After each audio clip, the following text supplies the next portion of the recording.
estamos platicando todos de la importancia que tiene este tema. Es muy importante, porque si vamos a meternos en la política de alguna manera, tenemos que saber la directriz que la Biblia marca al respecto.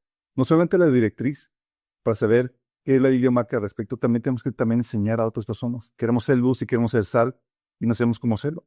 No sabemos cómo debe ser nuestra participación en el gobierno. No sabemos si debemos apoyar un gobierno socialista, comunista, eh, o si es lo mismo, o debemos de crear algo nuevo, algo cristiano por completo, ¿sí? O sea, el gobierno debe atender todos los problemas de la pobreza de la sociedad o no. El gobierno debe tener control de los medios de producción o no. Así, oye, embarcar todos como lo hizo Maduro y Chávez en Venezuela y demás. Oye, vamos a permitir la disparidad económica que se da con el capitalismo. Unos muy ricos, otros son muy pobres. ¿Es algo que debemos de permitir o no? Tenemos pastores, líderes que tienen muy diferentes opiniones al respecto, ¿sí? Y unos dicen, no, es que debe ser capitalista el asunto. Otros no, líderes que dicen, es que debe ser socialista el modelo a seguir. Y se convierte en un debate, en una discusión muy tremenda. Por eso, el tema de política y el tema de la religión son típicos los problemáticas o los temas que se evaden dentro de las discusiones de sobremesa y de café, porque uno entra a una discusión muy acalorada, porque estamos hablando de temas que tocan lo más profundo del corazón del ser humano, ¿sí? Temas en cuestión de moral, de directriz, de cómo deben de hacerse las cosas. Otros piensan que la solución a los problemas de una nación o personales es el gobierno. Oye, es la solución a todos nuestros problemas. Algunos piensan que, y le apuntan a lo que sería la utopía, chicos. ¿Saben qué es la utopía? No, por 5 puntos. Pues digo, bueno, sí, es el ideal, el estado ideal de las cosas. Es la idealización, eh, es el modelo ideal de sociedad y gobierno al cual el ser humano por su naturaleza pecaminosa nunca lo va a alcanzar. Pero muchos esperan alcanzar la utopía al establecer la perfección del reino de Dios en el tiempo presente en nuestras propias fuerzas. ¿Sí? Y hay gente que está en su filosofía política y demás, es lo que están aspirando y cualquier modelo que sea menor o diferente a la utopía está mal. ¿Sí? Cuando vivimos en un mundo caído, no puedes aspirar a la perfección. Otros piensan que poner a un presidente cristiano es la solución a sus problemas. Y de con que un presidente sea cristiano, ya la libramos. Muchos piensan que cualquier modelo o filosofía política es buena, que lo que importa no es la teoría, sino la praxis. Pues si se ejecutaran bien, todas funcionaría. Dicen, no importa la filosofía, es cualquier modelo, mire, con que se implemente lo que realmente dicen, va a funcionar.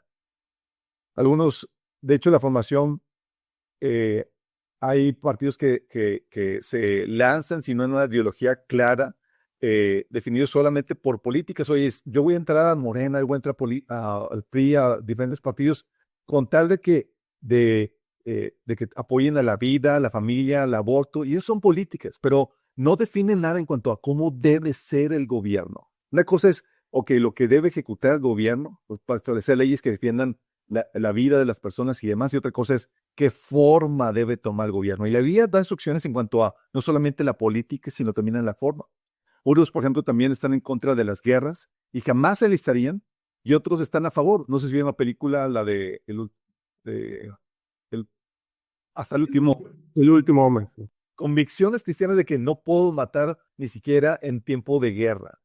Y muchos cristianos tienen esa postura. Sí, de hecho, la postura anabaptista, si han leído algo de historia cristiana, es una postura donde no se puede utilizar la espada en lo más mínimo, ni siquiera por parte del gobierno, ni siquiera por la cuestión de una guerra justa.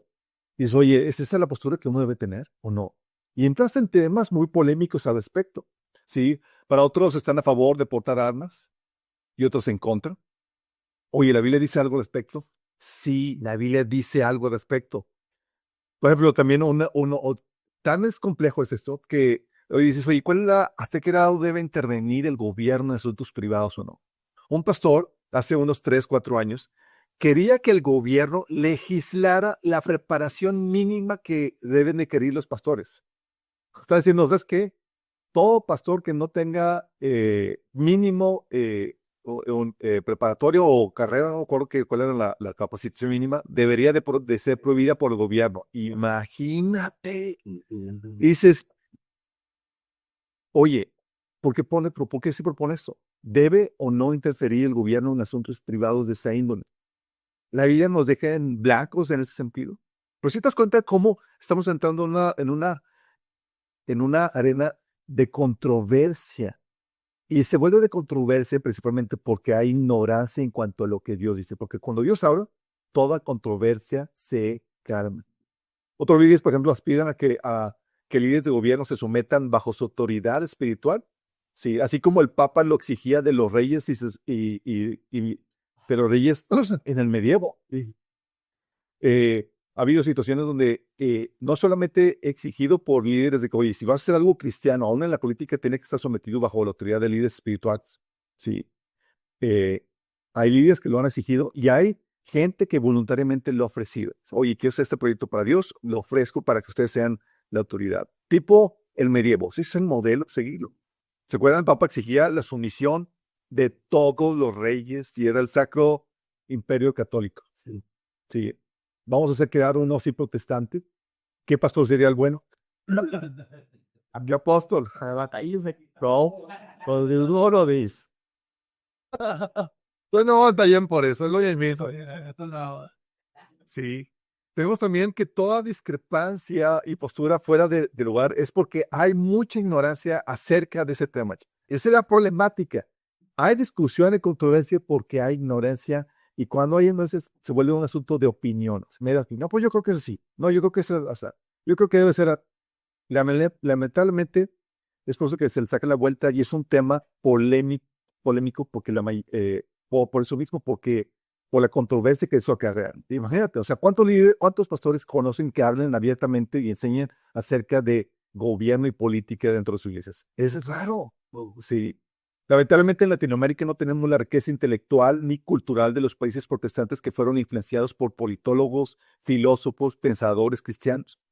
El trabajo en español es muy incipiente y lo poco que tenemos es gracias a obra de traductores como Adolfo García de la Sierra, Víctor Prieto, Víctor Morales, que han contribuido con obras que se han publicado por la editorial CIE, que para los que no sepan es una editorial acá intelectual dentro del ramo protestante. Así que andamos haciendo nuestros pininos a ciegas, porque no estamos acudiendo a lo que ya han avanzado pensadores cristianos en países protestantes. Nosotros tenemos una herencia católica y ese se ha convertido en un lastre en nuestro ejercicio político, chicos, en nuestra participación política, en nuestra participación social. Sí, no estamos haciendo mano de todas esas contribuciones que ya pensadores cristianos lo han realizado.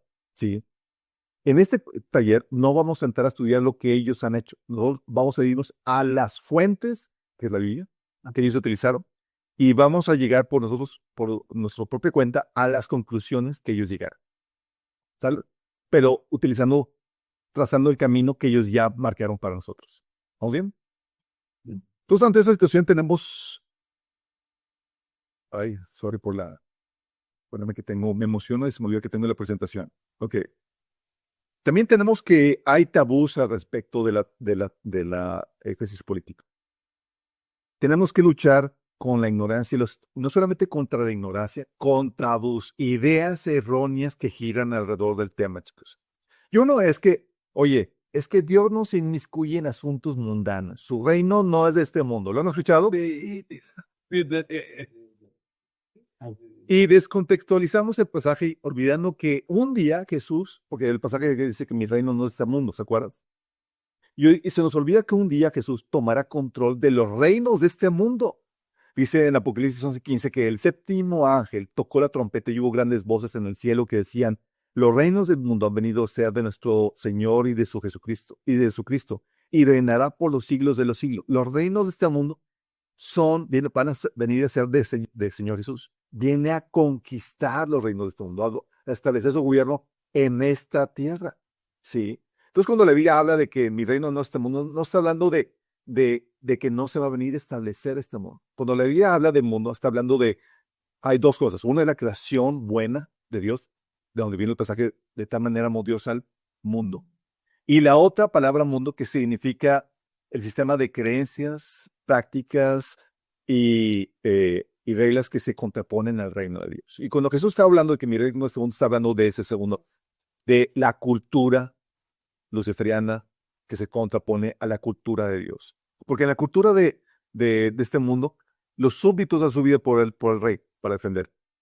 En la cultura de Dios, en el reino de Dios, el rey da su vida por sus súbditos.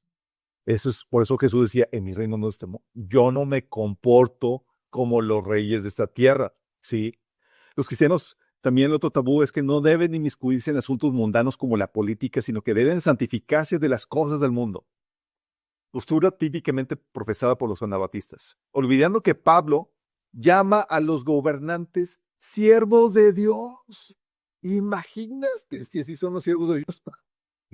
Dice Romanos 13, el 3 al 4, porque los magistrados no están para infundir temor al que hace el bien, sino al malo.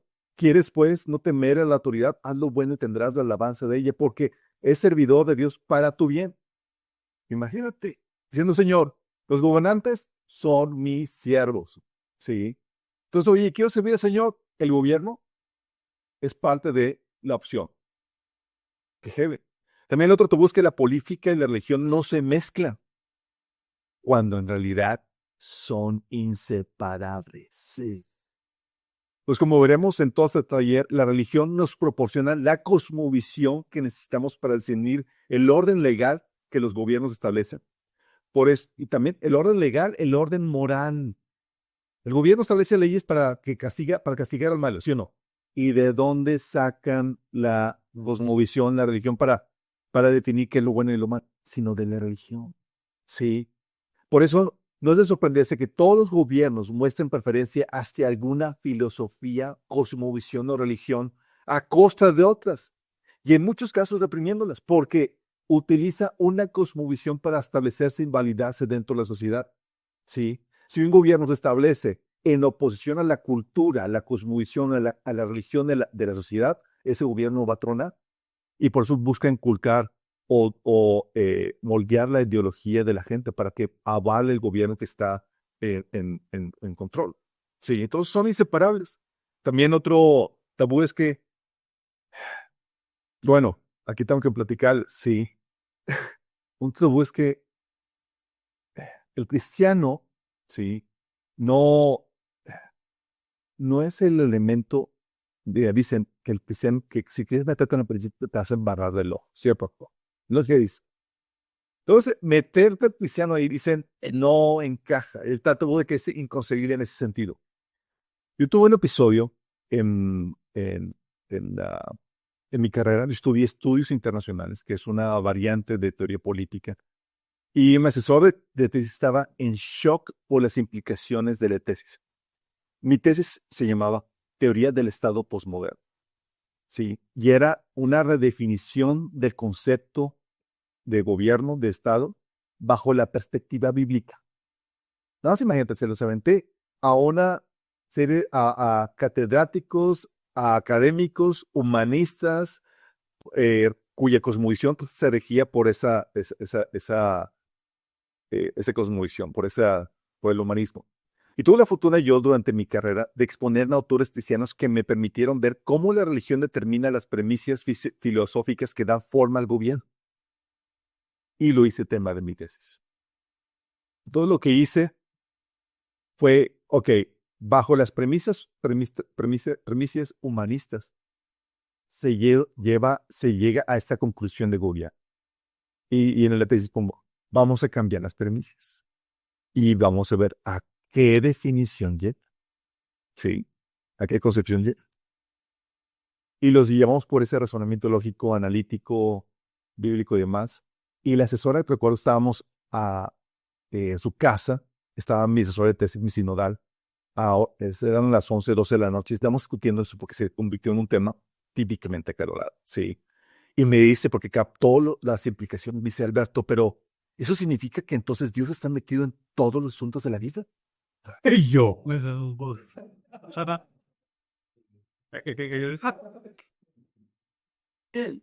y me dice, si es así, entonces ¿dónde queda nuestra libertad? Si Dios gobierna todo. O imagínate el shock nada más al cambiar las premisas. Sí. Está. Y se da cuenta de que ya no es un asunto de que Dios está metido en la iglesia, sino que la postura bíblica escritural sacas a Dios de la iglesia, de las cuatro paredes del templo, y le das el gobierno, señorío, que realmente ejerce, que es sobre toda la creación y la política incluida. Mis sinodales, las maestros y académicos que me dieron clase y demás, en teoría política y demás, yo por pica les dije, les mandé la tesis.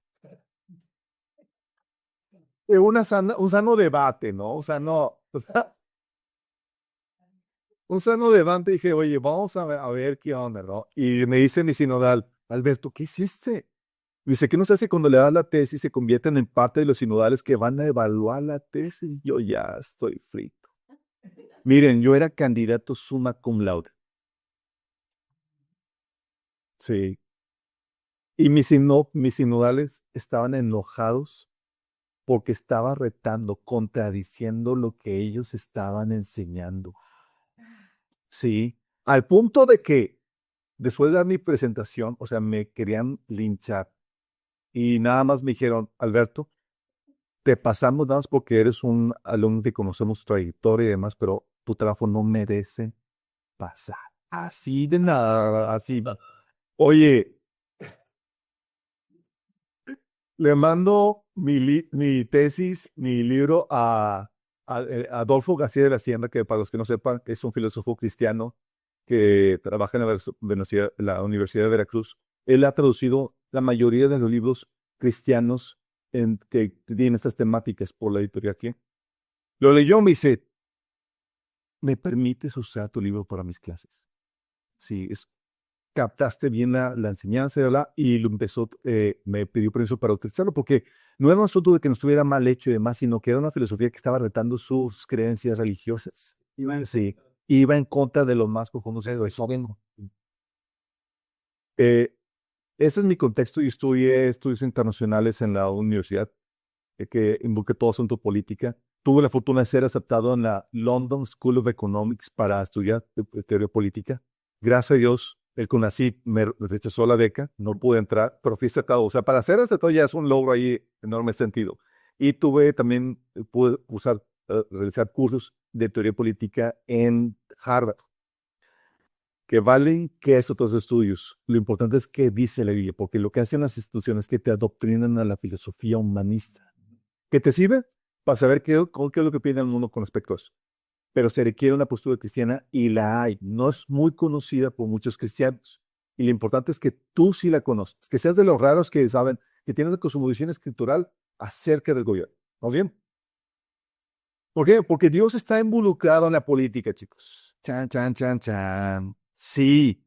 Y Él tiene un partido favorito, ¿qué es? No. Sí, la Biblia dice que Él tiene un gobierno en el cielo donde Él es rey.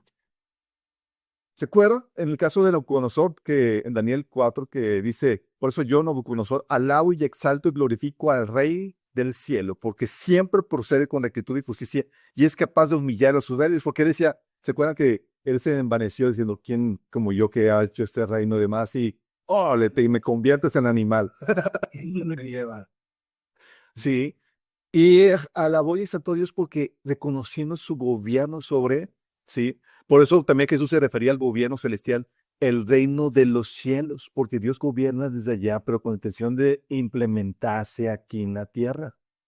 Y aún en la tierra, el gobierno en los cielos, sí, dice el Señor en la introducción, dice, alabo y exalto y glorifico al Rey del cielo. Entonces Dios es Rey, sí, en los cielos tiene su gobierno y desde allá gobierna. Y aún en la tierra, Él gobierna sobre los gobiernos de este mundo. No se queda su gobierno allá en el cielo, chicos. Sí, lo que tiene injerencia, interferencia aquí en la tierra. Daniel capítulo 4 dice, 7 tiempos pasarán sobre ti. Le estaban diciendo el juicio a Daniel. Estás presentando ahí las bases de una teología muy vieja y actual. Estás presentando la base del el reino ahora. Entonces, es una teología católica donde por eso el Papa estaba sobre todos los reyes porque es el representante de Dios en la tierra, y entonces, como el rey no gobierna, como Dios es el que gobierna, entonces tiene que estar arriba de todos. Vamos a tocar todas esas temáticas porque inevitablemente la Biblia enseña que Dios gobierna. Pero cómo se traduce ese gobierno de Dios en la tierra, es ahí donde, si tú no tienes una cosmovisión escritural, vas a llegar a conclusiones equivocadas como las llegó Santo Tomás de Aquino, que él estableció la iglesia por encima de todo. Y no es así. Esa no es la postura bíblica escritural, chicos. Eso lo vamos a ir viendo será. ¿Va? Y esa doctrina se llama el reino ahora. Y entonces te dicen que Jesús no va a venir, porque tanto los católicos dicen eso, como ahora esta corriente cristiana, hasta que le entreguemos la tierra gobernada por ella. Eh, hay varias posturas con respecto a eso. Dice que, oye, el cristiano va a conquistar la tierra y va a establecer un gobierno cristiano y Jesús va a llegar al final para el corte de listo. Sí, esa es una postura, sí.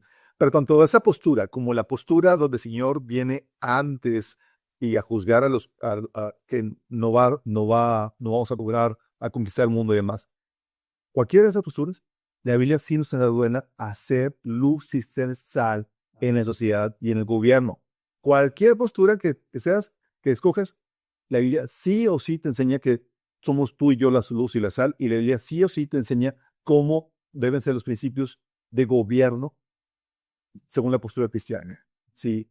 Entonces, cualquier postura que sea, oye, hay gente que tiene sí la postura triunfalista de que sí vamos a conquistar a Dios y el mundo para Cristo. Y otros, no, pero tenemos que ser luz y tenemos que ser sal. Sí. Cualquiera de los dos nos invita a una participación política.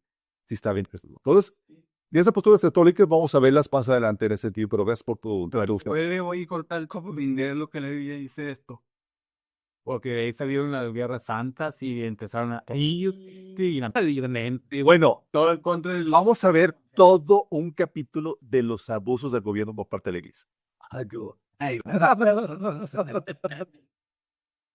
Va a estar bien sabroso, chicos. Sí. Pero volviendo al tema, aún en la tierra, si Dios gobierna el cielo, pero aún en la tierra, el cielo gobierna sobre los asuntos de este mundo. Daniel 4, del 25 al 26, cuando estaban dictando sentencias sobre Daniel por su envanecimiento, se dice: 7 tiempos pasarán sobre ti hasta que conozcas que el Altísimo tiene dominio en el reino de los hombres y que lo da a quien él quiere. Y en cuanto a la orden de dejar en la tierra la cepa de las raíces del mismo árbol, significa que tu reino te quedará firme luego que reconozcas que el cielo gobierna. Y ya te viene esto. Dios es rey en el cielo. Sí, pero su gobierno no se queda allá. El reino de los cielos, Dios gobierna de la tierra desde el gobierno de los cielos. O sea, su reino extiende el ámbito físico, mundano, terrenal, aquí. Dios desde allá gobernando aquí, como dice aquí, hasta que reconozcas que el cielo gobierna sobre la tierra. Sí. Dices, oye, si esto es así, ¿por qué las cosas están tan mal? Eso lo vamos a ver más adelante. Hay cosas que dices, no cuadran, todo va a cuadrar. ¿Sabe? Todas, y más porque la Biblia enseña que toda autoridad de los gobiernos viene de Dios. La Biblia dice claramente en Romanos 13, del 1 al 2, que todos deben someterse a la autoridad pública, pues no hay autoridad que Dios no haya dispuesto, así que las que existen fueron establecidas por Él. Por lo tanto, todo el que se opone a la autoridad se rebela contra lo que Dios ha instituido. Los que sí proceden recibirán castigo. Entonces dices, oye, es que la autoridad del mundo viene de Dios. Toda autoridad viene de Dios. Así lo dispuso. ¿Qué implica esto? ¿Cuáles son los límites de dicha autoridad? Son una autoridad sobre todo. Vamos a ir resolviendo esos asuntos conforme vamos avanzando. La Biblia también dice, te enseña que que Dios estableció el gobierno, una forma de gobierno que Israel tendría, así como las leyes civiles y penales. El Señor dictando la forma de gobierno para el pueblo de Israel. En Deuteronomio 17 estableció los lineamientos para el establecimiento de raíz. En Números capítulo 1, 10, de Deuteronomio 20, 21, 23, 24, estableció un código militar.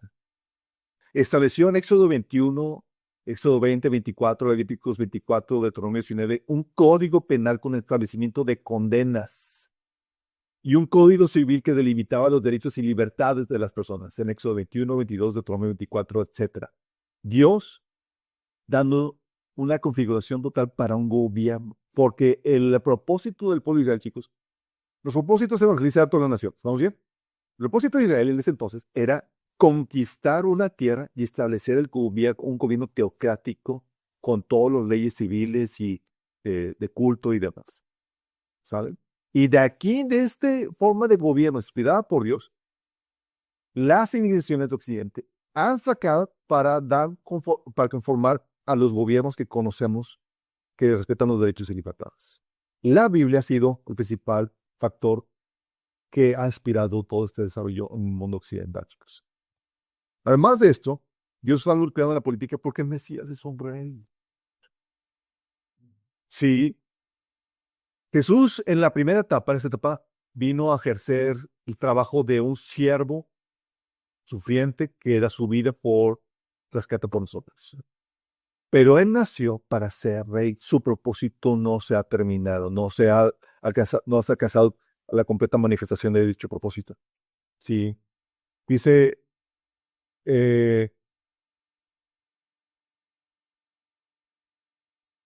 Lucas 23:2 dice, comenzaron a presentar su caso.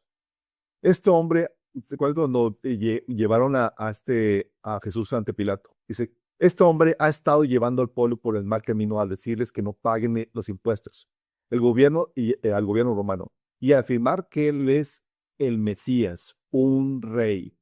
Los judíos líderes, todos los maestros de la ley, sabían que al tú decir que eres el Mesías, estabas diciendo que eres una figura política, porque todas las profecías y demás conllevaban que el Mesías ocuparía el trono de David y gobernaría sobre Israel, y su reino no tendría fin. Estamos hablando del Mesías como un personaje político. ¿Sí? Aún en Lucas 1:32, cuando se presenta Gabriel a María, dice que le dijo que él heredaría el trono de su antepasado David. ¿Sí? Y gobernaría sobre Israel para siempre. Estamos hablando de Jesús, un gobernante, un político. Y no solamente eso, está involucrado en la política también porque a la iglesia se le permitió formar parte del gobierno del Mesías. Chicos, vamos a gobernar. Amén. Apocalipsis 2:26-28 dice, a todos los que salgan mesadores y obedezcan hasta el fin, al final, les daré autoridad sobre todas las naciones. ¿Qué te va a dar? Autoridad. ¿Para qué? ¿Para que las evangelices? No, para que las gobiernes. Dice, gobernarán las naciones con vara de hierro y les harán pedazos como si fueran ollas de barro. Tendrán la misma autoridad que yo recibí de mi Padre y también les daré la estrella de la mañana.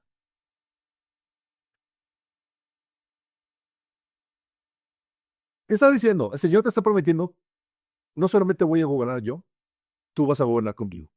Es decir, el futuro escatológico de la iglesia, chicos, es la de ser políticos, gobernantes. Ahorita dices, no das mucho, no darías ni un 5 por, oye, es que tal persona va a gobernar. Dices, y da miedito. Pero no te preocupes por ello. Dios va a darte la sabiduría así como Dios se la dio a Salomón. Sí, porque la fluidez del Espíritu Santo va a estar en total manifestación, así como el Mesías, y Él nos va a dictar las sentencias y nos va a decir cómo debemos de gobernar. De hecho, Él es el que da la sabiduría para redactar leyes justas. Toda ley justa viene del Señor, enseña la Biblia. Proverbios 8:15 dice, gracias a mí reinan los reyes y los gobernantes dictan decretos justos. ¿Gracias a qué? A la sabiduría que viene de Dios. Dice, gracias a mí los reyes y gobernantes dictan decretos justos. ¿Qué reyes? Cualquiera. ¿Hay un decreto justo? Viene de Dios. Los mandatarios gobiernan con mi ayuda y los nobles emiten juicios justos. Fíjate, todo gobierno que tiene leyes justas, que emiten juicios justos y dictan decretos justos, es por causa de Dios. Porque toman mano de la sabiduría que viene de Él. ¿Estás consciente de eso? Sin importar quién sea Dios. Dices, ¿quieres gobernar bien? Me necesitas. Necesitas mis principios. Necesitas mi sentido común. Sin eso no, bueno, o sea, requieres por sus misterios. Sí. Y también Dios dio sabiduría para gobernar al rey Salomón. ¿Se acuerdan de Salomón? Él era un chamaquillo que decidió el reino, sin experiencia ni nada, sin nada, y se sintió intimidado por el peso de responsabilidad que tenía. No como gobernantes jóvenes que tenemos que ya piensan que saben todo. No, este sí se humilló delante de Dios, Señor. ¿Cómo? Primera Reyes 3 del 7 al 9 dice, ahora, Señor, mi Dios, me has hecho rey en lugar de mi padre David. No soy más que un muchacho y apenas sé cómo comportarme. ¿Te imaginas? Estaba sobrecogido por la posición y la responsabilidad. Dice, sin embargo, aquí me tienes, un siervo tuyo en medio del pueblo que has escogido, un pueblo tan innumeroso que es imposible contarlo. Yo te ruego que le des a tu siervo discernimiento para gobernar a tu pueblo y para distinguir entre el bien y el mal. De lo contrario, ¿quién podrá gobernar a este gran pueblo tuyo? Fíjate, le pidió discernimiento, y ese discernimiento viene de Dios. Y la sabiduría para distinguir entre el bien y el mal viene también de Dios. Inevitablemente. Sí. Entonces, Salomón reconoció su necesidad y fue por eso que se convirtió en el más grandioso rey. Sí, si no es porque tuvo su talón de Aquiles, que fue su talón de Aquiles. Las mujeres. Las mujeres. Sí, lo heredó de su padre Adán. Y además, Dios está involucrado en política porque Dios juzga a los reyes y gobiernos de su tierra. Dice, yo no quiero, mi gobierno es laico, no tiene nada que ver Dios aquí. Y Dios dice, a mí no me sacas. Yo te voy a juzgar y te voy a evaluar por mis reyes, por mis normas. ¿Sí? Tal así que él juzgó a las naciones paganas del pueblo de la tierra de Canaán. Dijo, por violar estas leyes, ocultismo, demás, yo les estoy expulsando de la tierra. No importa que no crean en mí, no importa que me rechacen, yo gobierno y yo juzgo. Dice Génesis 18:25, tú que eres el rey, el juez de toda la tierra, ¿no harás justicia? Génesis 18, sí. Estaba ahí Abraham debatiendo con Dios de que, Señor, oye, Dios descendió para juzgar a Sodoma y Gomorra y estaba Abraham intercediendo. Dios juzgando, viniendo a juzgar a la nación de Sodoma y Gomorra. Jeremías 25:31 decía, Jehová tiene juicio contra las naciones. Él es el juez de toda carne. ¿Por qué? Porque no importa que rechaces a Dios como nación, además. A Dios no lo sacas de la política y va a juzgarte como nación, como gobierno. Inevitablemente, aunque no quieras tener nada que ver con Dios. Naciones que rechazan a Dios. Dios dijo, no importa, yo voy a intervenir. Apocalipsis 15, del 3 al 4 dice, grandes y maravillosas son tus obras, Señor, Dios Todopoderoso, justos y verdaderos son tus caminos, Rey de las naciones. ¿Quién no te temerá, oh Señor, y glorificará tu nombre? Pues solo tú eres santo, por lo cual todas las naciones vendrán y te adorarán porque tus juicios se han manifestado. Juicios sobre toda la tierra a todas las naciones. Reconozcas o no a Dios. Y eso nos lleva a punto de donde, pues no hay que meter a Dios en la política, sobre esto metido. Y nos va a juzgar por sus leyes. Lo que no es que satanista. Que metido ya está. Metido ya está. Y no se puede sacar. Como dijo mi sinodal esa medianoche. Sí, entonces Dios está metido en la política. Sí, y no lo vas a sacar. Tan así que si tú te desvías de sus normas, aunque sea un gobierno laico, ateo y demás, te va a juzgar. Sí, es el juez de todas las naciones. Juzgó a Sodoma y Gomorra, juzgó a las naciones que, fíjate lo que dice Deuteronomio 9 del 4 al 5, dice, cuando el Señor tu Dios los haya arrojado de ti, no vayas a pensar, el Señor me ha traído hasta aquí por mi propia justicia para tomar posición en esta tierra. No, el Señor expulsa a esas naciones por la maldad que les caracteriza. Sí. Ellos no querían nada que ver con Dios. Dios no lo queremos aquí adoramos a nuestros ídolos, demás Dios. Sí, claro. Y los juzgó. Sí, ¿qué es algo que ver? Aquí te va, voy a intervenir. fuiste pesado, como te acuerdas el descendiente de Nabucodonosor. Has sido pesado y has sido hallado falta. Órale. Y viene el juicio. Porque no lo puede sacar. Dios juzga a los reyes y gobiernos de la tierra. Si la gente del gobierno supiera eso, tendría temor de Dios. Porque piensa que por no tener en cuenta a Dios en sus vidas, Dios no se va a meter. Pues no quieres meterte con. No, pues yo te respeto y no me meto ahí contigo, ni tu gobierno, ni nada. Cosí.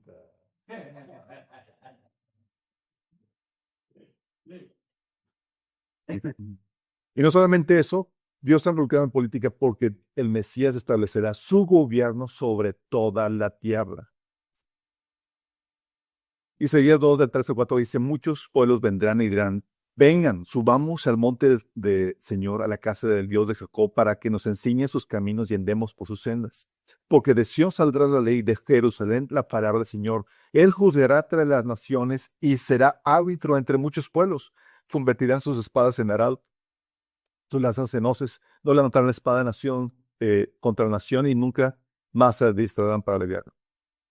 Zacarías 14:4 dice que el Señor será rey sobre toda la tierra. En aquel día habrá un solo Señor y únicamente su nombre será adorado.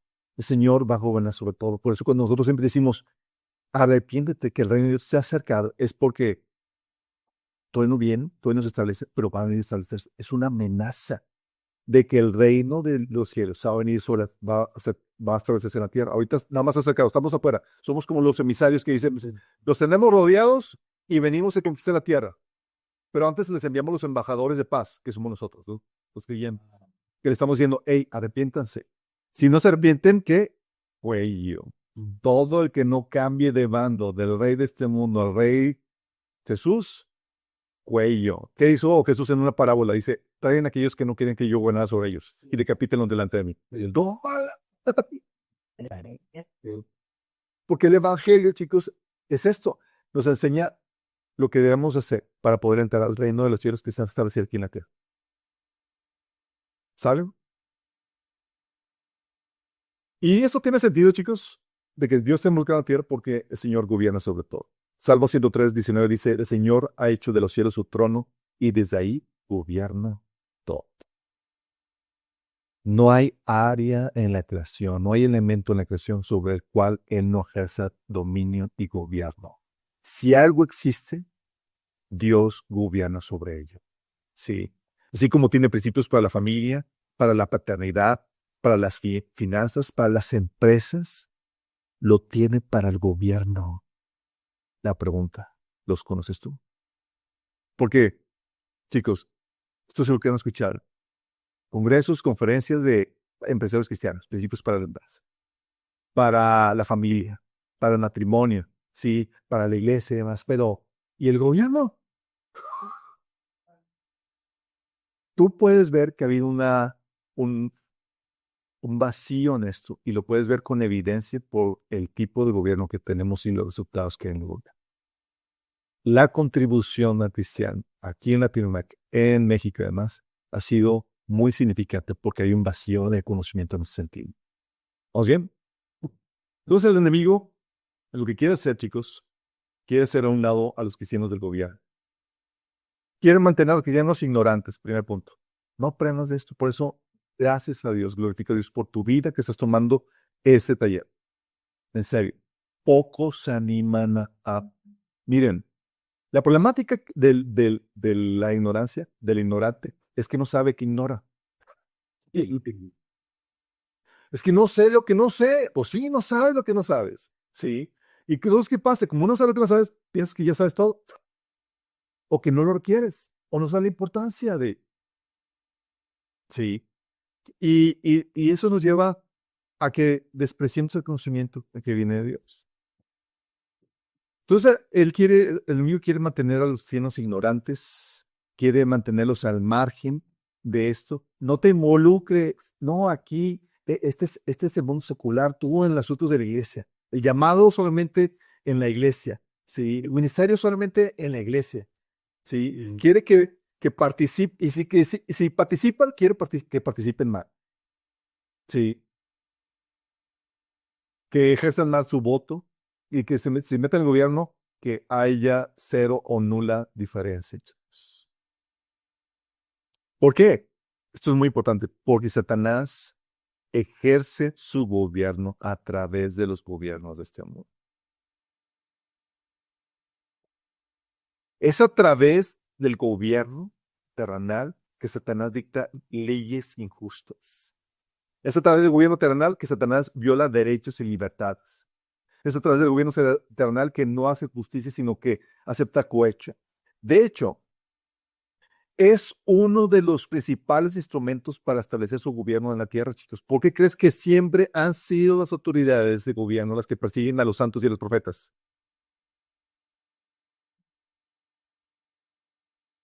El gobierno ha sido la institución usada por excelencia por parte de Satanás para perseguir a sus santos y a los profetas, chicos.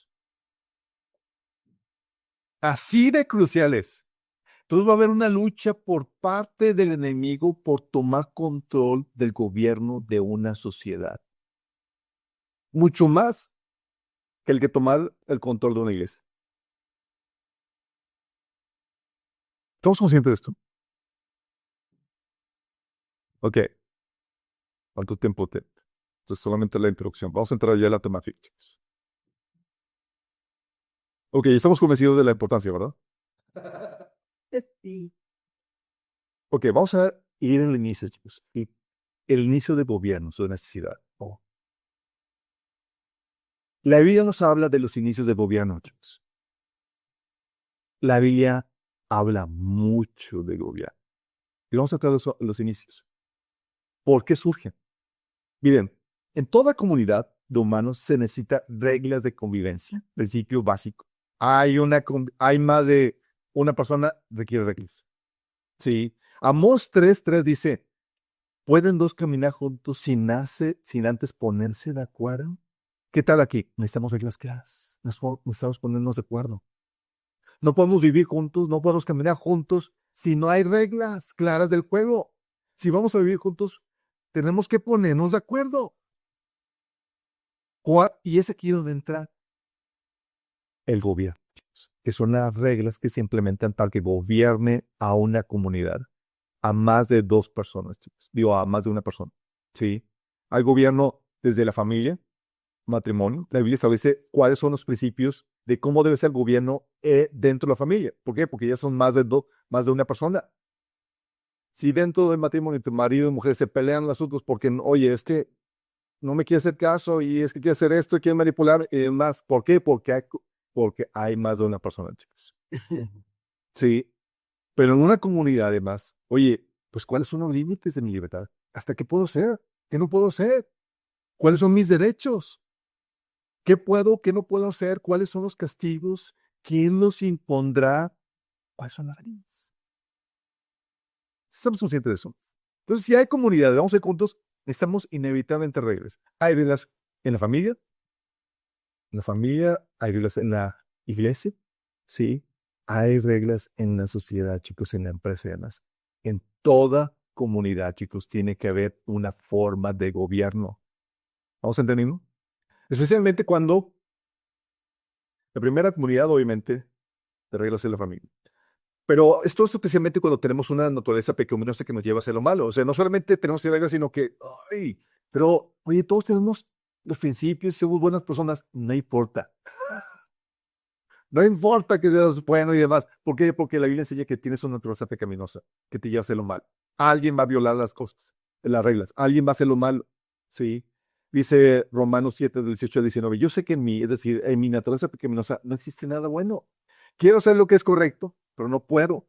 Quiero hacer lo que es bueno, pero no lo hago. No quiero hacer lo que está mal, pero igual lo hago. Es decir, aunque tenga buenas intenciones, por naturaleza pecaminosa voy a terminar haciendo cosas que están mal. Gracias a Dios, no por completo, pero sí voy a violar una que otra regla.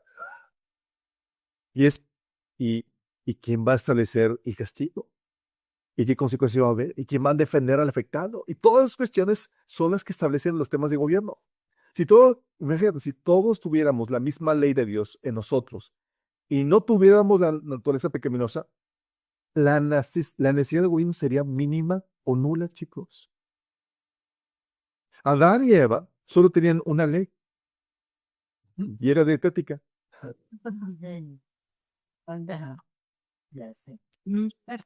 Sí. Y el resto fíjate, y el resto de las normas, no es que no había normas para el matrimonio, para los animales o para todas las demás cosas. No es que no hubiera. El resto las discernían y les obedecían de forma natural porque el Espíritu estaba en ellos. Y la Biblia enseña que el Espíritu escribe las normas en nuestro ser, dentro. Entonces, para ellos era sentido común. Oye, ¿por qué hacemos esto? Pues es lo más obvio, lo normal. Pero cuando te desvías por el decaimiento del ser humano, hace que requieras leyes externas porque ya no sigues tu sentido común y tu norma moral. Entonces, sí, se contaminó. ¿Sale? Pero la primera familia, la primera comunidad con reglas es la familia. La Biblia establece que el principio de la cabeza, que la autoridad es el varón, Efesios 5:3. La sumisión a la esposa a la autoridad, Efesios 5:24. La sumisión de los hijos a los padres, Efesios 6:1.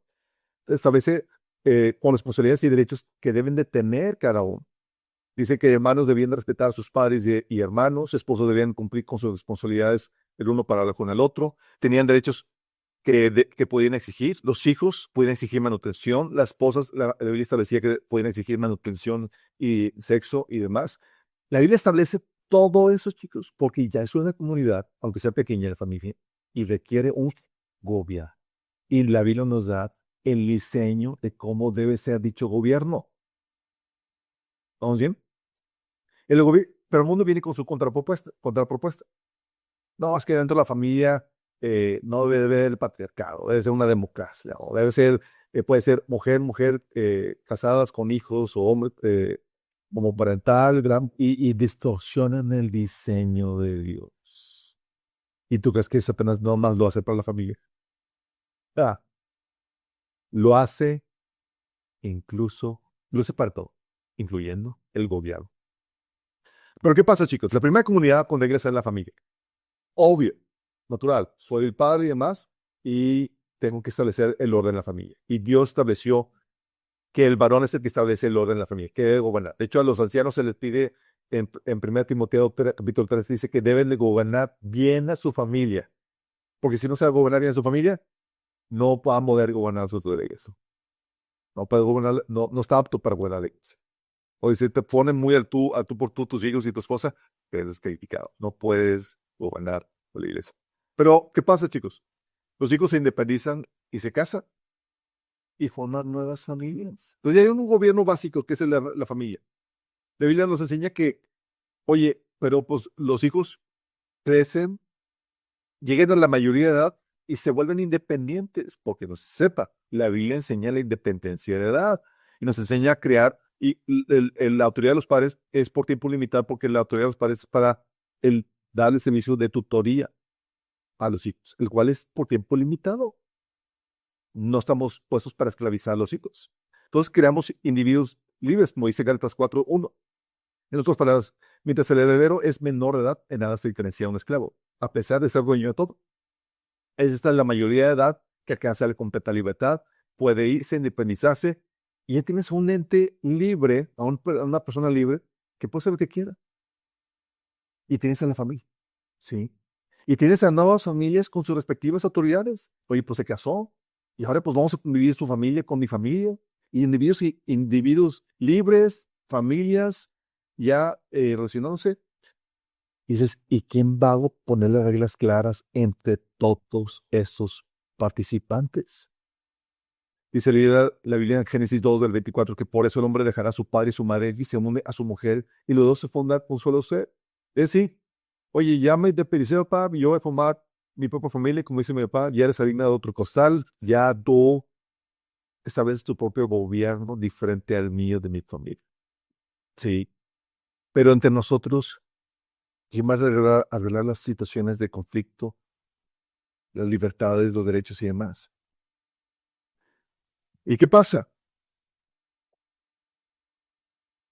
Vivir distanciados, chicos, y apartados tiene muchas desventajas. Si yo me fuera ¿cómo dice? Ermitaño, pues no se requería más que mi propio gobierno personal sobre mí mismo. Pero vivir distanciado y apartados tienen muchas desventajas. La Biblia nos enseña de que somos seres independientes. Necesitamos ayuda en mutua necesidad o en peligro, chicos. Por eso dice Proverbios 27:10, nunca abandones a un amigo, sea tuyo de tu padre. Cuando ocurrirá la calamidad, no tendrás a quien pedirle ayuda a tu hermano. Mejor es recurrir al vecino que a un hermano que vive lejos. Porque te enseña que somos seres independientes. Porque digas, oye, voy a vivir independiente. Y si te accidentes y demás, ¿quién va a venir a socorrerte? Por necesidad, chicos, somos seres que necesitamos vivir en comunidad. Porque no podemos ser todo. No somos autosuficientes en el completo sentido de la palabra. Y nos hizo dependientes, chicos. Dios nos hizo independientes, pues no tenemos todas las habilidades, es decir, no tenemos todo el poder ni todos los recursos. Nuestro poder es limitado, nos enseña Romanos 12. ¿Sí? Dice la Biblia que Dios, dice, en su gracia nos ha dado diferentes dones diferentes para hacer bien determinadas cosas. Fíjate lo que dice, no todas las cosas, sino determinadas cosas, es decir, unas cuantas. No eres bueno en todo. Entonces, como no eres bueno en todo, vas a requerir con el que sí es bueno en la otra área que tú no eres bueno. Sí. Y de ahí surge, chicos, la interdependencia. El loco no puede decirle a la mano, no te necesito, ni puede la cabeza decir a los pies, no lo necesito. Y se empieza a formar, y es la manera, por esa interdependencia, en la que Dios empieza a entretejer la sociedad, la comunidad, chicos. No puede ser todo, pero oye, por eso la Biblia, así lo vemos desde el inicio, con los hijos de Adán y con sus nietos. Génesis 4:2, después dio a luz a su hermano Abel. Abel fue pastor de ovejas y Caín fue labrador de la tierra. ¿Qué funciones especializadas? Luego dice Génesis 4:20, Adán dio luz a Jabal, que fue a su vez el antepasado que vivían en tiendas de campaña y querían ganar, ganaderos. Luego tienes en Jabal los músicos, y luego tienes los herreros. Y cada quien con funciones diferentes, Dios. Porque no puede ser todo, pero Dios me dio una habilidad para hacer bien determinadas cosas. Y lo que yo no puedo hacer, lo subsidio en mi hermana, que me va a ayudar. Y se empieza a retejer así la sociedad, chicos. Sí. Al inicio se casaban entre hermanos, pero esto obviamente pronto dejó de ser y se requerían requerías de otras familias para conseguir los cónyuges de tus hijos. Oye, pues conocí a tal fulanita que es fulanita de la familia de tal, así. Nota, así como el cuerpo humano tiene muchos miembros y es la residencia del espíritu humano, tu cuerpo tiene riñones, hígado y demás, y es el residente de dos espíritus, el tuyo y el de Dios. ¿Sí? Es el templo del Espíritu Santo y es el templo de tu propio espíritu. ¿Aún? Bueno, así como nuestro cuerpo es morada de nuestro espíritu, nuestra morada terrestre, ese tabernáculo, este edificio, la sociedad, en el inicio Dios la diseñó para que toda la sociedad, todos los humanos, formaron un cuerpo en conjunto, en sociedad, en donde morara el Espíritu de Dios. Y el cuerpo de Cristo se le llama exactamente esa sociedad de humanos redimidos. Dice que el Espíritu mora en ellos. Dice 1 Corintios 12, el cuerpo humano tiene muchas partes. No, perdón. Dice 1 Corintios 3. ¿No se dan cuenta de que todos ustedes juntos son el templo de Dios y que el Espíritu de Dios vive en ustedes? Juntos, chicos. Dios quería emular, así como nuestro cuerpo físico, que fueran así la sociedad, chicos. Y funciona tal cual. La misma interdependencia, hay cabeza, hay todas funcionan, así se da. Y hay un espíritu, y ese espíritu es el que mueve, el que mora, está diseñado para que morara entre los humanos. Mora en nosotros y entre nosotros. Y nosotros revivimos eso cuando nos congregamos como iglesia. No solamente mora en ti, sino que el espíritu está entre nosotros como congregación. Sí. Así como hay órganos vitales para la vida del cuerpo, así también los hay en el cuerpo de Cristo. Dice la Biblia que al que decía lo haré columna en Apocalipsis, en el templo de Dios. El templo de Dios no es una edificación, sino que somos en la comunidad de creyentes. Yo cuando leí esto al inicio, cuando recién me convertí, yo, qué poco atractivo, todo parado ahí. Pero cuando habla columna es para ser una persona crucial dentro de esa comunidad de creyentes redimidos, que es el templo de Dios, esa comunidad de creyentes. Somos piedras vivas en el templo de Dios, en ese Pedro, ¿sí? Y Dios tenía entonces pensado el desarrollo social en una mayor complejidad y diversidad, así como se desarrolla un embrión recién fecundado para desarrollar un cuerpo con alto grado de complejidad y diversidad.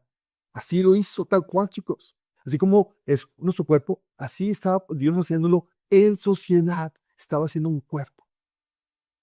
El desarrollo social, con todas sus posibles formas, áreas, instituciones, fue diseño de Dios. Hay gente que dice, no, es que pues la empresa no estaba en Génesis al inicio. O sea, no, entonces no, es un invento humano. No. Dios lo tenía previsto de antemano para que surgiera en algún punto de la historia. La tecnología, la ciencia, lo tenía Dios previsto de antemano, es parte del desarrollo de la humanidad. Por eso, Génesis comienza en el jardín de Edén y Dios contempló el desarrollo cultural y Apocalipsis se termina en una ciudad, de un jardín a una ciudad. Una ciudad, estamos hablando de algo complejo con gobierno, actividades y todas las cuestiones que conlleva la ciudad. Sí. Así que, por esa complejidad, chicos, y ese diseño de interdependencia, el humano prefiere vivir en comunidad. Entonces, tienes individuos libres, nuevas familias que se independicen y la convivencia entre ellos requiere que se establezcan reglas de convivencia entre individuos, familias y demás. Es decir, se requiere gobierno. Desde el inicio, chicos. Así surge la necesidad de formar las primeras ciudades desde el inicio de la humanidad. Ciudades, me refiero a sociedades con un gobierno que regulan las reglas de convivencia entre individuos, familias, organizaciones. Todos los que están conviviendo juntos tiene que haber reglas de convivencia. ¿Vamos bien, chicos? De esta es la lógica. Por eso, en Wikipedia dice que una sociedad es un asentamiento de población con atribuciones y funciones políticas, administrativas, económicas y religiosas, a diferencia de los núcleos rurales que carecen de ellas, total o parcialmente, porque pues están aislados y ellos, no, acá vamos a vivir todos juntos, estamos, ¿qué? Reglas. No podemos andar juntos si no ponemos las reglas, como decimos. Así es que, ¿quién crees que fue el primero que fundó la primera ciudad? Una de las primeras ciudades. Por 5 puntos. Caí, chicos. Dice Génesis 4:17. No fue Caín tuvo Nimrod. relaciones sexuales con su esposa y ella quedó embarazada y dio a luz a Enoc. Luego Caín fundó una ciudad que llevaba el nombre de su hijo Enoc. Fíjate lo que dice. Fundó no una casa. ¡Qué loco! Ay. Yo sé de grande, pues no, yo voy a ser político. O sea, fundó su ciudad y este era un homicida. No muy diferente a lo que veamos hoy en día. Pero, ¿qué pasa, chicos? Acuérdate que ellos tenían, en la edad prediluviana, eran muy longevos, llegan a vivir 900 años o más. Y la Biblia dice que cuando venga el reino de Cristo, la humanidad, los humanos que sobrevivan a la tribulación que va a venir sobre la tierra, Dios va a restaurar la tierra a esa condición prediluviana. ¿Va bien? A tal punto que dice la Biblia en Isaías 62:20, dice, la familia más pequeña se convertirá en 1000 personas y el grupo más diminuto se convertirá en una nación poderosa. A su día tiempo yo, Señor, haré que eso suceda. ¿Por qué? La familia más pequeña, 1000 personas. Estamos hablando de todo era orgánico, todo era la gente muy robusta, vivían 900 años, tenían hijos como conejos. No que conejos ni que eran Los que vio son así.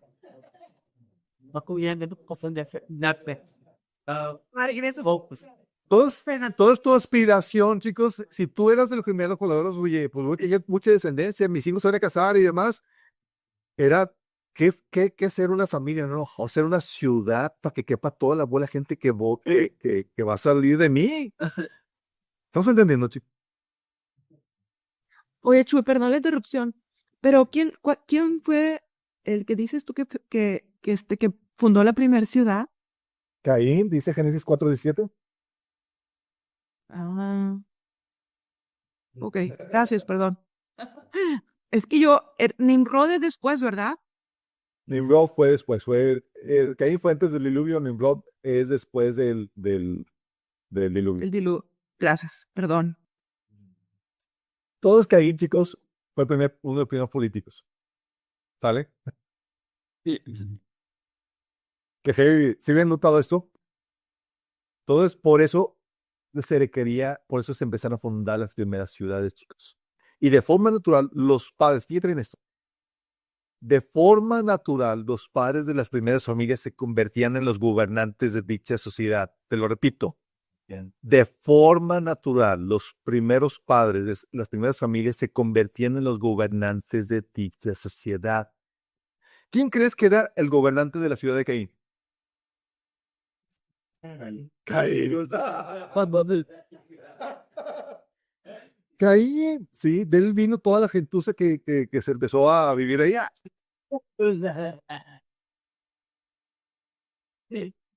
Y entonces, obviamente, como tiene que pasar tiempo para que tengas esposa, hijos y demás, para cuando ya tienes una sociedad que ha extendido de tus genes, ya para esos tiempos eres un anciano, ¿o no? Sí. Oye, para cuando tus hijos se casaron y tus nietos se casaron y demás, es que ya eres tú el anciano. Por eso los ancianos eran los que tenían más experiencia, conocimiento y sabiduría, chicos. Te repito, los ancianos eran los que tenían más experiencia, conocimiento y sabiduría. Job 12:12 dice, entre los ancianos se halla la sabiduría, en los muchos años el entendimiento. Por lo mismo eran los de mayor respeto, chicos. Sí, eran los de mayor respeto. Levítico 19:32 dice, ponte de pie en presencia de los ancianos y muestra respeto a las personas de edad. Porque eran el símbolo encarnado de sabiduría, experiencia. Respeto era guapo, o sea, tus canas hablan de sabiduría. Ahorita ya no tanto aplica. Sí, era diciendo que ahorita tenemos los chavorrucos. Y maestro, no siempre todos los ancianos tienen lo que hace con día porque algunos no hacen lo correcto. Pues no, así es. Lamentablemente los años no necesariamente conllevan sabiduría. Sí, por eso David orar que el Señor que enseñe mi sabiduría en otras de tiempo. Pero típicamente, pues sí, oye, la experiencia ya si no captas con los fracasos, las caídas y demás, estamos ya muy mal, ¿sale? Sí. Entonces, por eso mismo los ancianos eran mayor respeto, como dice Levítico 19:32, y la Biblia enseña por eso también que en Proverbios 20:29 que la gloria de los jóvenes radica en su fuerza, mientras que la honra de los ancianos en sus canas. Los ancianos, sabiduría. Los jóvenes, fuerza. Por eso también a los jóvenes, oye, los adolescentes tienen ya cuerpo que puede realizar funciones biológicas de adultos, pero les llaman adolescentes porque adolecen de todo lo demás. O sea, sabiduría, experiencia, conocimiento. Por eso, Proverbios los jóvenes son caracterizados por ser inexpertos, ingenuos y sin conocimiento. Por eso Proverbios habla, y se dirige a quién, a los jóvenes inexpertos, ingenuos y sin conocimiento. Dice Proverbios 1:4, estos proverbios darán inteligencia al ingenuo, conocimiento y discernimiento al joven. O sea, no es para que te quedes así, síndrome de Peter Pan. Sí. Entonces es una transición natural de la figura familiar del padre a la de anciano gobernante, chicos. Con respecto al hijo, el padre tenía más años de experiencia que con respecto al hijo. Sí, el padre viene siendo el gobierno del hijo porque no puede autogobernarse. Era el que ponía las reglas de la casa, la autoridad, y de ahí, de forma gradual, fue transicionando a que el padre, figura paterna, de anciano y demás, fuera el que estableciera el gobierno de toda la sociedad. Sí, los ancianos siempre, bueno, en el pueblo de Israel, que estaban al entrar a la ciudad porque ellos, ¿verdad? Daban con una sabiduría, el entendimiento y la fe. Exacto, eran el gobierno. Vamos para allá. Todo por eso, oye, un gobernante, o sea, el anciano entonces hablaba de sabiduría, de gobierno, de experiencia para poder gobernar como debe ser. Sabiduría, experiencia, discernimiento, conocimiento. Por eso dice Proverbios, y los jóvenes pues no tienen lo suficiente para tomar decisiones correctas, ni siquiera para su propia vida. Por eso Proverbios les ordena a los jóvenes, tienen conocimiento, que se te quite el ingenio, que se te quite la inexperiencia. Dice Proverbios 1:22, ¿hasta cuándo muchachos inexpertos seguirán aferrados a su inexperiencia? ¿Hasta cuándo ustedes los insolentes se complacerán en sus insolencias? ¿Hasta cuándo ustedes necios aborrecerán el conocimiento? O sea, que se te quite lo adolescente, que se te quite esa problemática de joven, adquiere conocimiento. Pon atención, ¿sí? Por eso, en 1 Reyes 12, del 8 al 13, nos habla y se caracterizan los jóvenes de dar malos consejos. ¿Te acuerdas qué pasó con el hijo de Salomón? Sí. Se voy a pedir consejo, pedir consejo a los ancianos y luego a los jóvenes. Y así yo consejo de los jóvenes. ¿Y cómo le fue? Sí. Y por eso su opinión suele ser despreciada. ¿Te acuerdas en el caso de Job cuando intervino Eliú, que era un joven? Era un joven, todos aquellos ancianos tirándole a Job, no, es que tú, pecador, no te estás ahí. Y llega Eliú escuchando todas las ponencias de todos, y hasta que dice, respondió Eliú, hijo de Berequel, Busita, y dijo, yo soy joven, y vosotros ancianos, por tanto he tenido miedo y he temido declararos mi opinión. ¿Por qué? Porque, pues, o sea, yo no tengo la experiencia que tú, ni el conocimiento, no he vivido lo que tú, ¿sí? Solo tengo el colmillo, como decíamos aquí, ¿sí? Y por eso a los gobernantes se les llamaba ancianos. Y desde los inicios vemos eso. Miren, tal mal es vista la figura de joven como gobernante, que leía en varios pasajes pone como juicio a una nación, poner a jóvenes como gobernantes y a mujeres como juicio. Nación. Después vemos a detalle eso. ¿Sale? ¿Y nosotros qué tenemos hoy en día? Vale, ¿quién come usted? No, esperamos el Nuevo León también con el gobernador Todavía no, y estamos con Samuel, ¿no? Está ahí. Pero lo digo también Rodrigo. Dice que votaron porque Por eso, chicos, a los gobernantes, fíjate, a los gobernantes de las ciudades en tiempos antiguos se les llamaba ancianos. Ancianos era la élite política gobernante. Desde los inicios vemos eso. En tiempos de Abraham, Génesis 23:10 dice, Efrón estaba sentado entre los demás y respondió a Abraham mientras los demás escuchaban.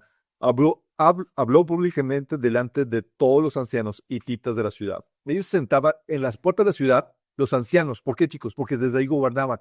Ahí dictaban juicios, sentencias, tenían el poder notarial para hacer transacciones y eran el gobierno, chicos, los ancianos ahí. Era intocable. Miren, yo leía a los ancianos sentados en la ciudad y bola de holgazanes. O sea, la esposa.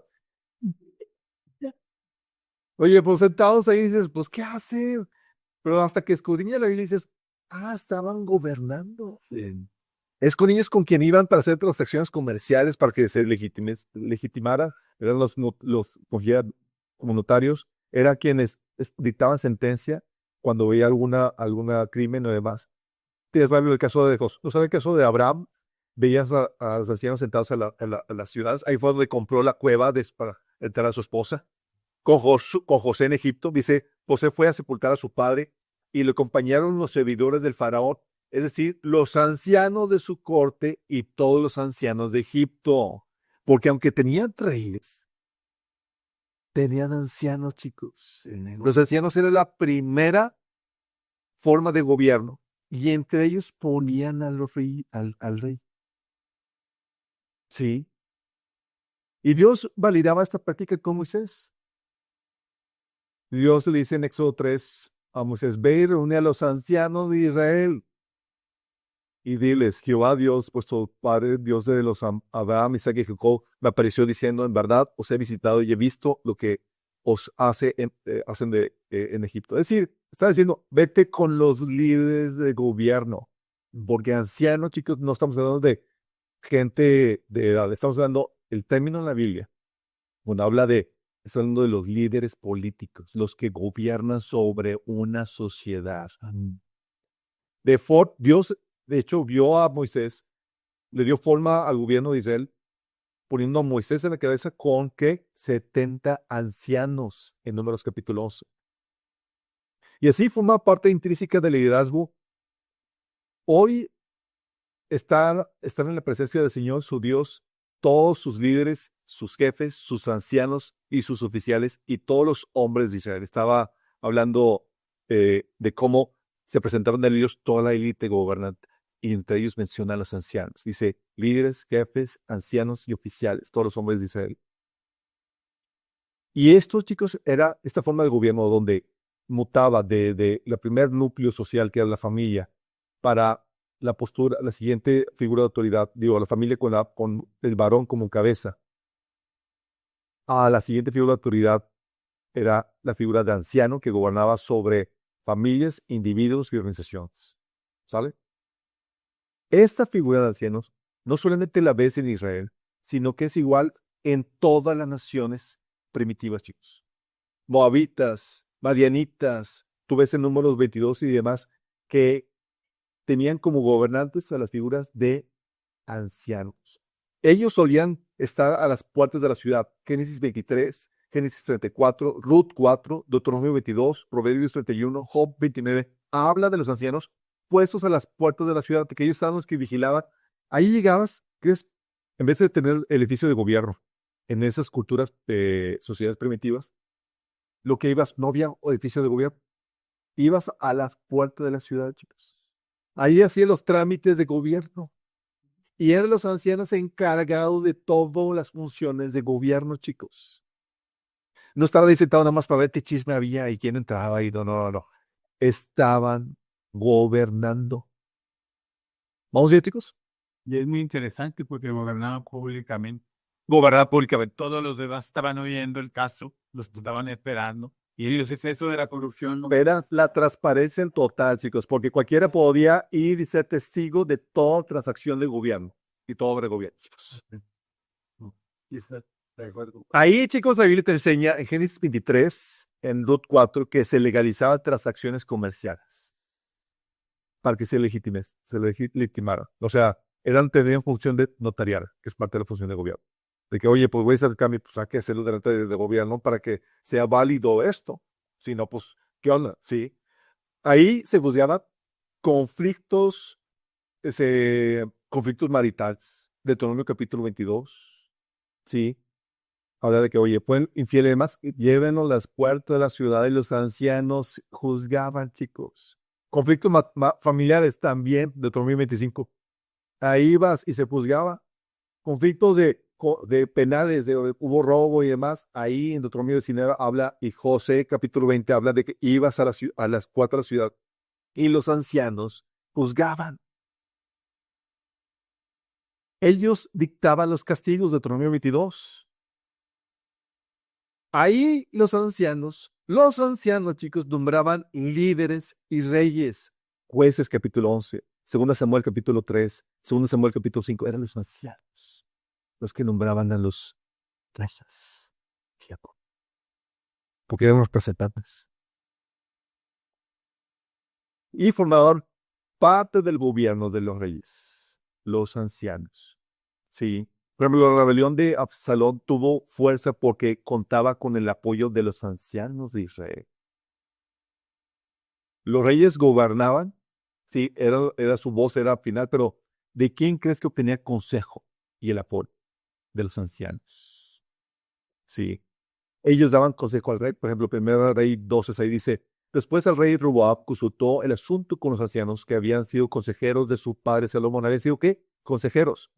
Porque eran los que gobernaban. Y este modelo lo tiene Dios, chicos. Dios está en el trono rodeado de 24 ancianos. ¿Qué crees que hace? Juntos debaten y discuten temas de gobierno y toman decisiones. Gobierno, Antiguo Testamento, ves eso mismo.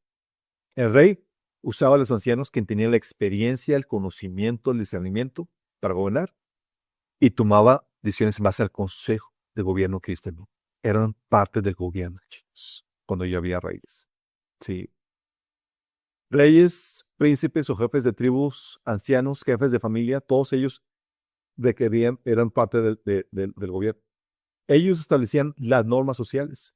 Por ejemplo, Mateo 15:2 dice, ¿por qué tus discípulos quebrantan la tradición de los ancianos?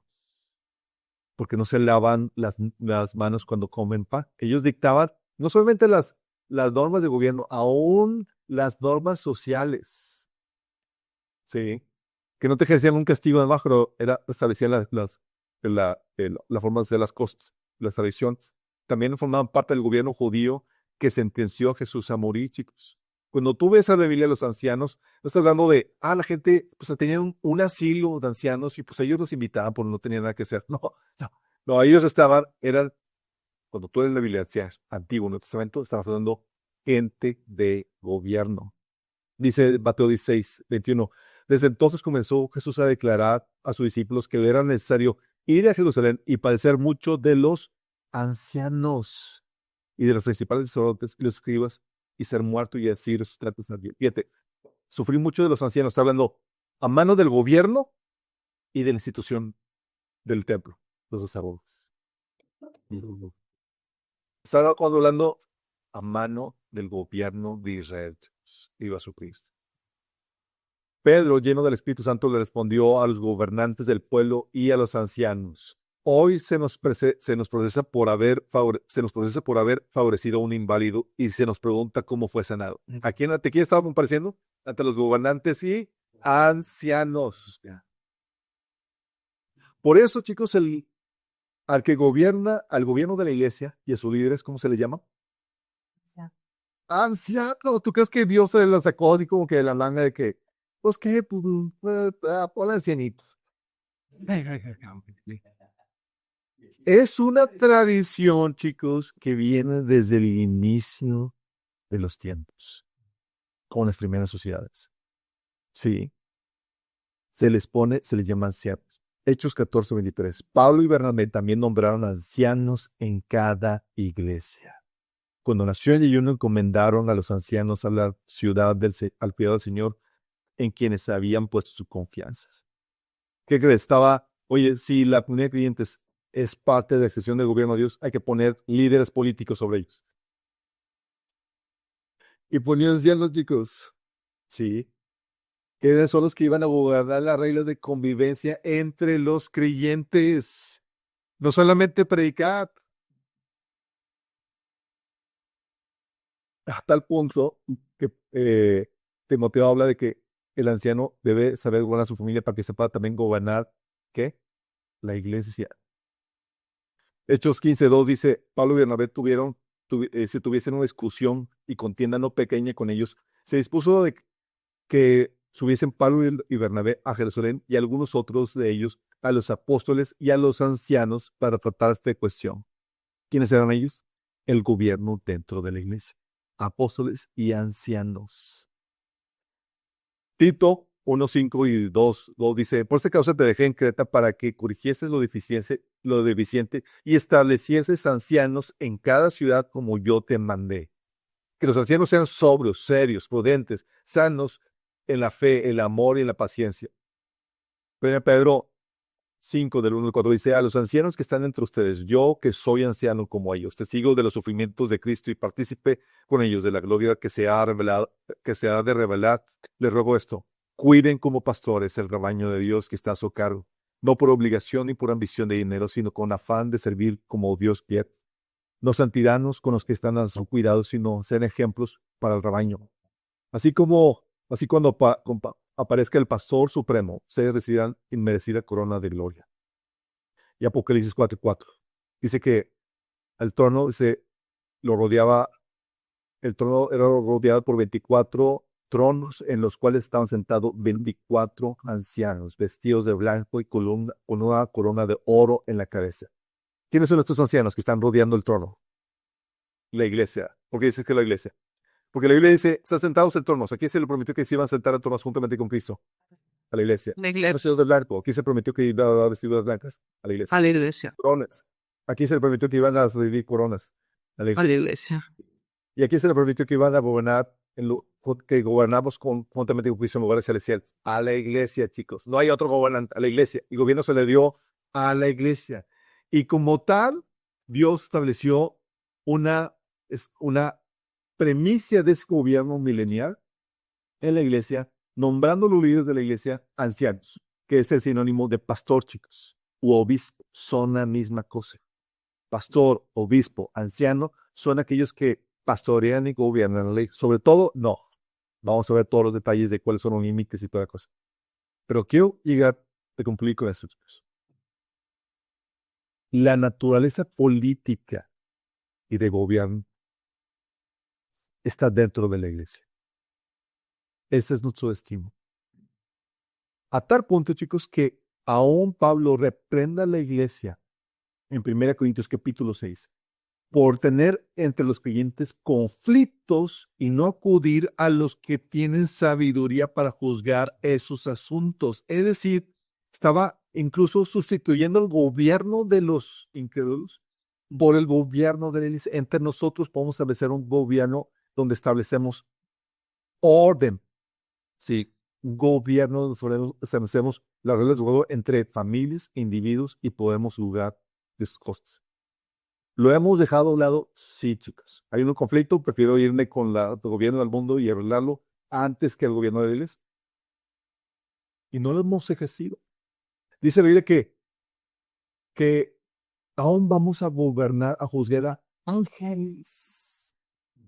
Pero a veces subestimamos toda esta riqueza y sabiduría en relación que Dios nos ha dado y no nos consideramos aptos. Pero sí mandamos a gente no creyente a que juzgue esas cuestiones y establezca los criterios de gobierno para nuestras vidas, nuestras familias, nuestra sociedad. El Señor quiere recuperar esa naturaleza política, esa naturaleza de gobierno en la iglesia, porque está intrínsecamente ligada a nuestro propósito, a tal punto que los líderes de iglesia les llama ancianos, líderes de gobierno. De hecho, la palabra iglesia es una palabra que en griego se utilizaba para definir a la élite gobernante de gobierno, chicos. Sí. Iglesia era una palabra que ya existía en griego y los griegos utilizaban para definir a la gente que gobernaba, los gobernantes. Y el Señor dijo, a mi nuevo grupo de creyentes lo voy a llamar iglesia. Porque ese es nuestro propósito y ese va a ser nuestro destino, chicos. Que no lo hemos sabido ejercer y no hemos conocido lo que Dios indica al respecto, cierto. Rodrigo.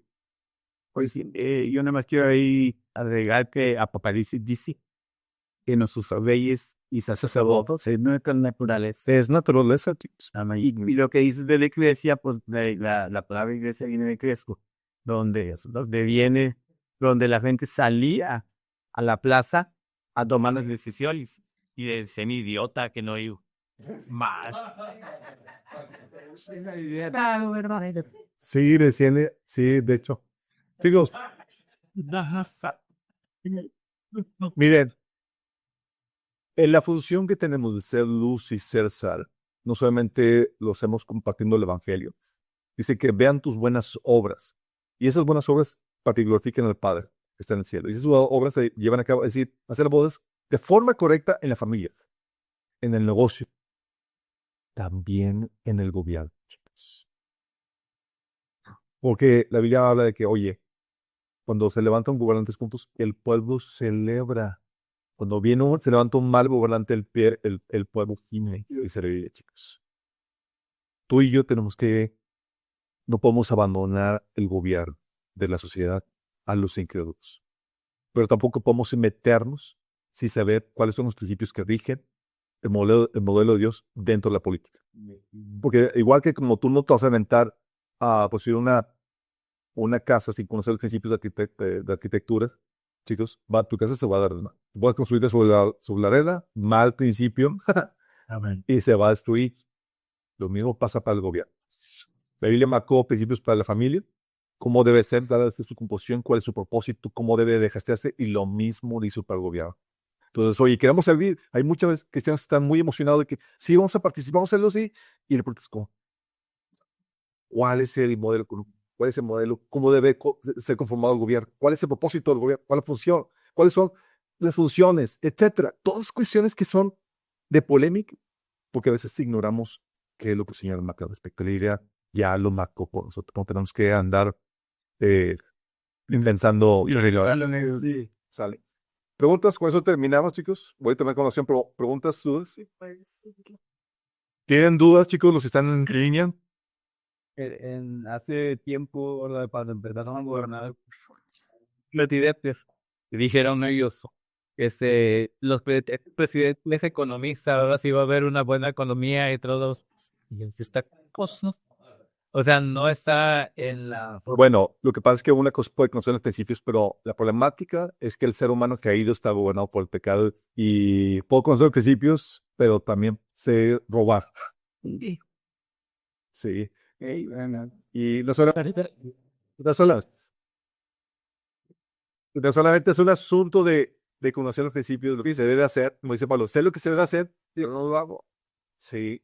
Se trata de también tener un dominio personal, ético, moral, no solamente una composición de sé cuál es la filosofía de gobierno que produce resultados, sino también es tengo el Espíritu de Dios y el autogobierno suficiente para poderlo implementar. Porque cuando aquí sabemos de que, oye, tengo que levantarme temprano, tengo que tener devocional y más, y no hay suficiente autogobierno para hacer lo que ya sabemos que tenemos que hacer. O sea, Oye, Chuy, si me permite nada más, ahorita que hablabas acerca de la importancia de los ancianos como gobernantes, en Isaías capítulo 3 dice juicio de Jehová contra Judá y Jerusalén. Y parte de ese juicio es, y les pondré jóvenes por príncipes y muchachos serán sus señores. sí, es el castigo, así como había que mencionar ahorita. Les pondré a jóvenes y mujeres como sus líderes. Sí, también mujeres.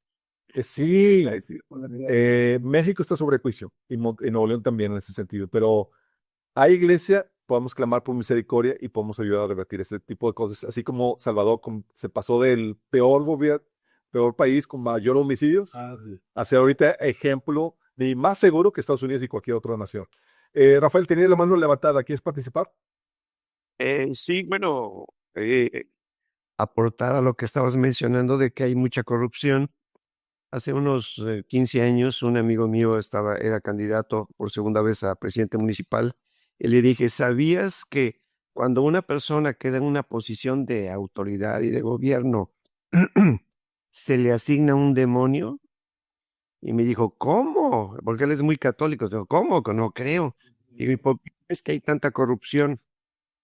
He ahí la enorme importancia, primero, de que haya gobernantes justos, o sea, cristianos, hijos de Dios, y segundo, que nosotros, bueno, que el pueblo esté orando por los gobernantes, porque son terriblemente tentados. De hecho, Rafael, en ese sentido, tú vas a encontrarte en la Biblia, chicos, que cuando Dios habla acerca de los gobernantes, les habla a ellos y luego se dirige a las entidades espirituales que están detrás de ellos.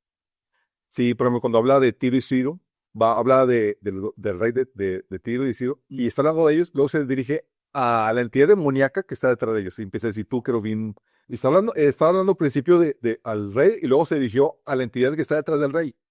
Sí, por eso también tienes en Daniel capítulo 10 de que, oye, el príncipe de Persia, de Grecia, además, que son entidades que gobiernan tras los gobernantes físicos, chicos. Sí. ¿Qué espíritu gobierna a la persona va a determinar qué potestad gobierna a la nación? Lamentablemente. Y por eso son lugares muy peleados por estas entidades demoníacas y es un asunto muy espiritual, chicos, este asunto. Este asunto de gobierno, miren, lamentablemente vamos tarde. Sí. Pero más vale tarde que nunca. Sí, que siguen ustedes trabajando en ese sentido. La siguiente sesión vamos a hablar por qué la política y la religión son inseparables, chicos. Vamos a ver la influencia la una de la otra. Va a estar muy emocionante esto. Vamos a grabar esto se grabó, lo vamos a subir para los que no estuvieron, lo puedan ver. No sé si tengan alguna otra pregunta antes de cerrar. Todo pueden invitar más personas. Y la idea es vernos el próximo sábado, misma hora, mismo canal. Prometo hacer traducir para que no haya este tipo de problemáticas de... Pero vamos a orar, chicos, para terminar. Amado Padre Celestial, gracias, Señor, porque tú no nos dejas solo en la responsabilidad que tú nos has dado de ejercer un buen gobierno en la sociedad en la cual estamos, Señor.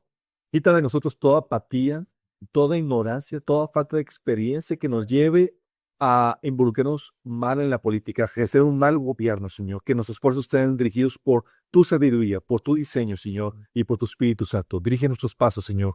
Ayúdanos a hacer luz y sal. Te lo pedimos, Padre, en el nombre de Jesús. Amén.